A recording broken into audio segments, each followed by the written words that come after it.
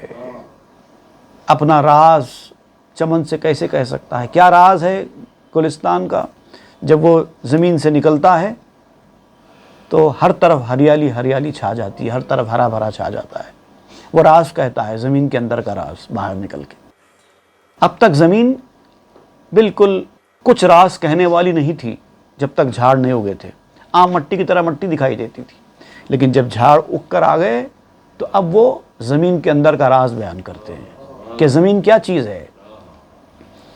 کہ بنفشا عہد بندت با سمن، بنفشا اور سمن یہ دونوں کی دوستی کیسے ہو سکتی ہے؟ ان دونوں کے درمیان معاہدہ کیا ہوگا؟ پھولوں کا ذکر کر رہے ہیں آپ۔ دو پھول ہیں، ایک بنفشا اور ایک سمن یا سمن، دونوں بھی کہتے ہیں اس کو۔ فارسی میں سمن کہتے ہیں، ہندی میں سمن کہتے ہیں۔ بنفشا ایک پھول کا نام ہے، وائلٹ اس پھول کا نام ہے بنفشا۔ گل بنفشا بھی آتا ہے ایک جو ہم دوائوں میں استعمال کرتے ہیں، اسی سے خمیرہ بھی بنتا ہے جو سینہ صاف کرنے کے لیے استعمال کرتے ہیں۔ تو اصل میں وائلٹ ہے یہ۔ تو وائلٹ اور سمن، سمن جو ہے جو سمن بھی کہتے ہیں اس کو، وہ ایک للی فیملی کا ایک پھول ہوتا ہے۔ تو یہ پھول کہاں سے پیدا ہوں گے؟ امام احمد رضا خان، امام اہل سنت جن کو کہا تھا رحمۃ اللہ علیہ، انہوں نے نعت شریف کا ایک شعر کہا تھا، اس میں یہ دونوں الفاظ پھولوں کے استعمال کیے۔ یہ سمن یہ سوسن و یاسمن، یہ بنفشا سنبل و نسترن، گل و سرو و لالا بھرا چمن، وہی ایک جلوہ ہزار ہے۔ مختلف پھولوں کا ذکر کرتے ہوئے آپ بیان کر رہے ہیں یہ سارے پھول ان کی وجہ سے ہیں، ان کے ہزار جلوے ہیں مختلف شکلوں میں، مختلف رنگوں میں۔ کہ چنارے کف کشایت در دعا، کہ درختے سرفشانت در ہوا، دعا کے لیے چنار ہاتھ کب پھیلاتا ہے؟ جب تک یہ نہ ہو۔ چنار کا ایک درخت ہوتا ہے، اس کے پتے ایسے بڑے بڑے ہوتے ہیں، بالکل اس شیپ کے ہوتے ہیں جیسے کہ انسان کا ہاتھ ہے۔ تو اب وہ جب جھاڑ بڑا ہوتا ہے، جب اس کے پتے کھلتے ہیں تو ایسا لگتا ہے کہ وہ ہاتھ پھیلا کر کھڑے ہیں۔ تو اس کا ذکر کرتے ہوئے کہتے ہیں کہ دعا کے لیے چنار ہاتھ کیسے پھیلا سکتا ہے جب تک کہ یہ دو چیزیں نہ ہوں۔ کہ درختے سرفشانت در ہوا، ہوا میں درخت کب جھوم سکتا ہے؟ بجلی چمکے گی، ابر سے پانی گرے گا، زمین تر و تازہ ہوگی تو پھول بھی کھلیں گے، میوے بھی کھلیں گے، سب ہوں گے، خوبصورت مناظر اسی سے ہوں گے۔ اور پھر زمین بھی پتھریلی نہ ہو، یہ بھی شرط ہے۔ کہ شگوفہ آستین پرنثار، برفشاندن گیرد ایام بہار، آستین پرنثار فارسی میں نثار کہتے ہیں، ہمارے پاس اردو میں نثار کہتے ہیں۔ نثار ہونے والی آستین شگوفوں سے کیسے بھر سکتی ہے؟ موسم بہار میں یہ کیسے ہر طرف ہرا بھرا اور پھولوں سے بھرا ہوا ماحول پیدا ہو سکتا ہے؟ کچھ نہیں ہو سکتا۔ دیکھیے، آپ جو تشبیہ دیتے ہوئے سمجھاتے ہیں، ایک تو یہ ہے کہ دل کی زمین نرم ہو، پتھریلی زمین پہ تو کچھ نہیں ہوگا، اس کے بعد پھر دوسرے بجلی چمکے اور بادل برسے، پھر وہ زمین میں آئے، زمین میں وہ پانی جذب ہو، اس کے بعد یہ سارے نظارے ہوں گے۔ کہ فروزد لالا را رخ ہمچو خون، کہ گلسکی سا برارت زربروں، خون جیسے رنگ سے لالا، لالا ایک پھول ہوتا ہے جو لال لال ہوتا ہے، ایک دم خون جیسے رنگ، چہرے کو کب دمکاتا ہے۔ پرانے زمانے میں لوگ اپنے چہرے کے اندر لالی لانے کے لیے وہ لالا پھول کا استعمال کرتے تھے، اپنے چہرے پہ ملتے تھے تو چہرہ لال لال ہو جاتا تھا اور چہرے چمکتے تھے۔ تو اگر یہ لالا کھلے گا ہی نہیں تو کسی کے چہرے کہاں سے دمکیں گے؟ کہ گلس کیسا برارت زربروں، پھول تھیلی سے پھول کا زیرہ کب نکال سکتا ہے؟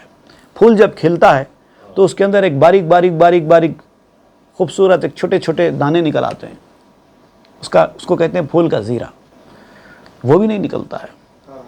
کہ بے آیت بلبلو گلبو کند، کہ چو طالب فاختہ کوکو کند، اگر ایسا ہرا بھرا ماحول ہی نہ ہو، گلشن ہی نہ ہو، تو پھول ہی پیدا نہ ہو تو بلبل آئے گا کیوں؟ پھول سونگے گا کیسے؟ شہد کی مکھی پھول پر بیٹھے گی کیسے؟ آپ کو شہد کھانے کو ملے گا کیسے؟ کہ چو طالب فاختہ کو کو کنت، اور پھر فاختہ بیٹھ کر جھاڑوں پہ کو کو کیسے کرے گا؟ وہ خوبصورت آواز آپ کو کہاں سے سنائی دے گی؟ اگر ہرا بھرا ماحول ہی ختم ہو جائے، چمن اور گلزار اور جھاڑ ہی ختم ہو جائیں تو آپ دیکھیں گے پرندے غائب ہو جاتے ہیں۔ وہ جو خوبصورت آواز ہے صبح کے وقت کی پرندوں کی چہچہانے کی، وہ آپ محروم ہو جائیں گے اس سے۔ اور پھر فاختے کے بارے میں جو کہا جاتا ہے، فاختہ کہتا ہے کو کو کو کو، تو دراصل یہ کو کیا ہے؟ ایسا سمجھا جاتا ہے کہ فاختہ اپنے محبوب کو پکارتا ہے، کہاں ہے کہاں ہے کہاں ہے، کو سے وہ مراد لیا جاتا ہے۔ کہ بے گویت لک لکاں لک لک بے جاں، لک چے باشد ملک لک یا مستعان۔ ایک پانی کا پرندہ ہوتا ہے جس کو کہتے ہیں لک لک، ایک پرندہ ہوتا ہے جو پانی کے اوپر تیرتے ہوئے اپنا شکار کر کے جاتا ہے، تو اس کا نام ہے لک لک، اور اس کا نام لک لک اس لیے پڑا ہے کیونکہ جب وہ آواز کرتا ہے تو اس کے منہ سے لک لک کی آواز آتی ہے، اس لیے اس کا نام ہی لک لک پڑ گیا۔ تو آپ کہتے ہیں کہ لک لک دل و جان سے لک لک ہی کہاں سے کہہ سکتا ہے؟ اگر بارش نہ ہو، پانی ہی نہ ہو تو اس کا لک لک کہنا پانی برسنے پر موقوف ہے، پانی جمع ہونے پر موقوف ہے۔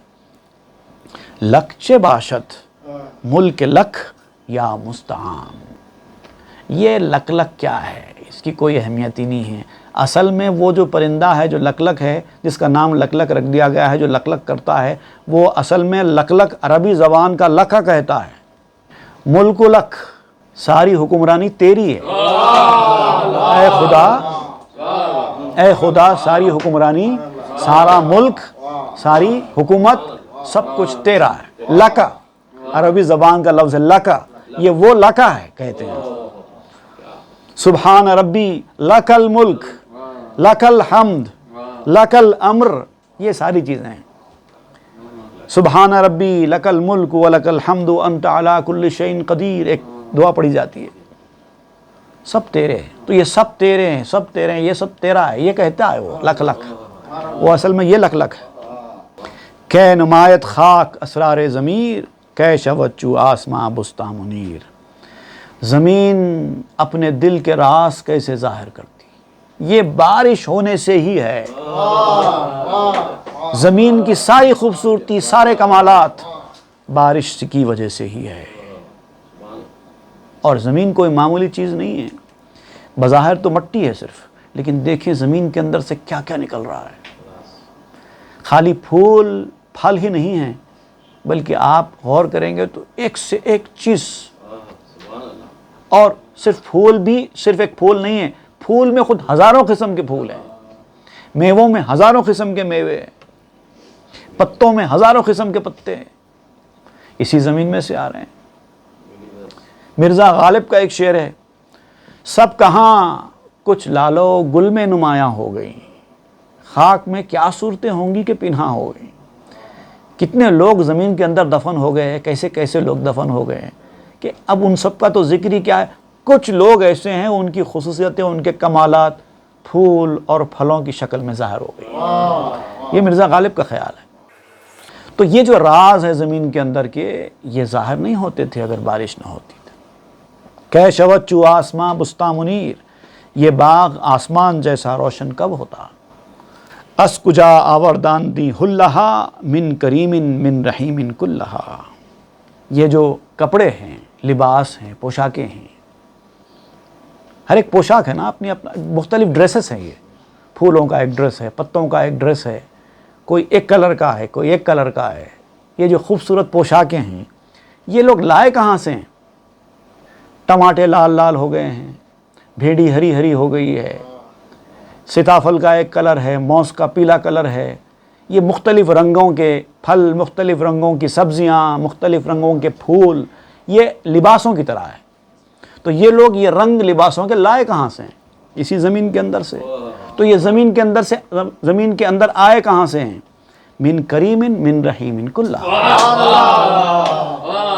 یہ کریم اور رحیم کی جانب سے آئے ہیں۔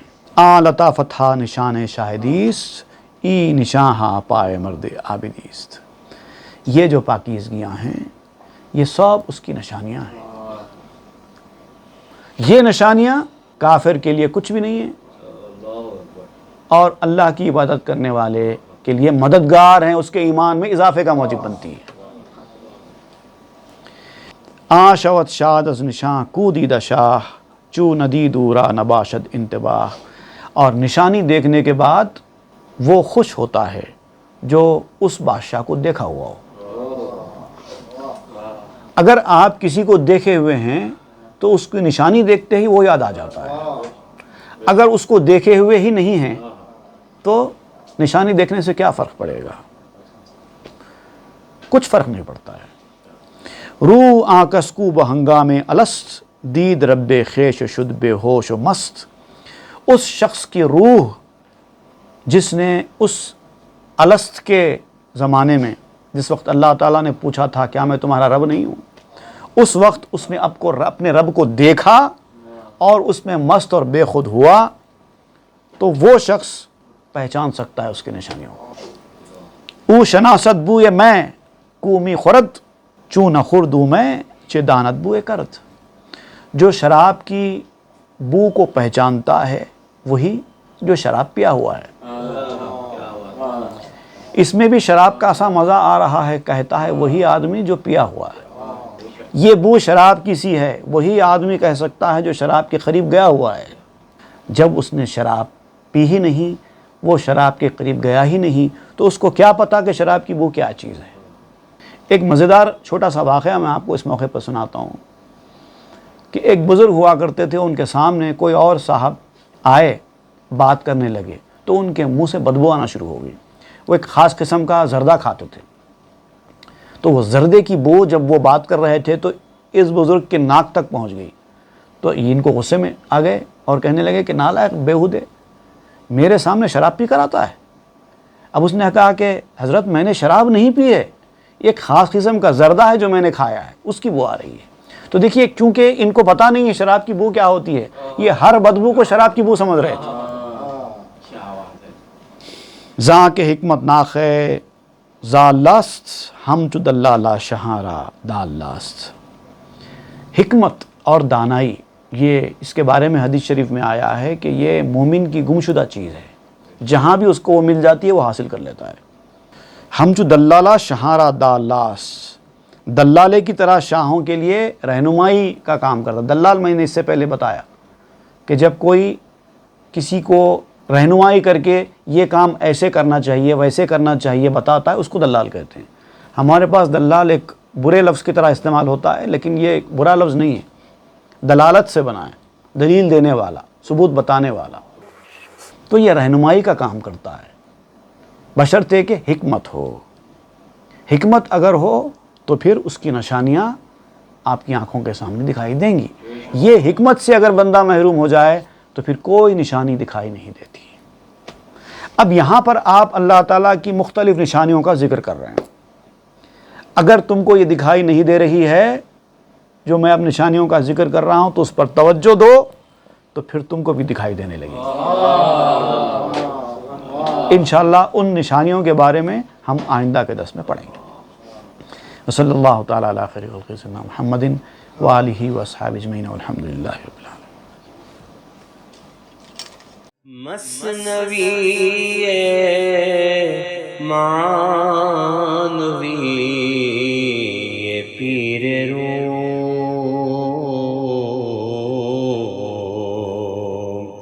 ہست گنج راز عرفان